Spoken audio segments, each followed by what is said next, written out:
కడుపు నిండిపోయింది బంగారం. ఎవరి గురించి మాట్లాడదాం? రెడ్డి గారు ఈయన లైఫ్లో స్పైస్ ఉండవు.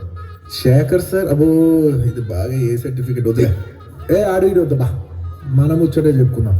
బంటూ గానికి 22 బస్తీల మస్తు కట్అవుట్ బచ్చా గాన్ల బ్యాచ్ ఉండేది వచ్చినమంటే సుట్టు కిక్కే సారక ఓ నైటు ఎక్కి డొక్కు బుల్లెట్ సందు సందుల మందు కోసం ఎతుకుతాంటే రూటు షీరగట్టుకొని చెడు వీరు మెరిసినట్టు బొట్లంగట్టిన బిర్యానీకి బొట్టు బిల్ల పెట్టినట్టు బంగ్లా మీద నిలుసోనుందిరో ఓ సందమామ సుఖదాగక చక్కరొచ్చెరో శివగమ్మావ చిక్క లెక్క దుంకుతుంటెరో ఆ సందమావ చుక్కి జారి చిక్కుకుందిరో నాదిల్లుకు మావ రాములా రాములా నన్నాగం చేసిందిరో రాములా రాములా నా పానం తీసిందిరో రాములా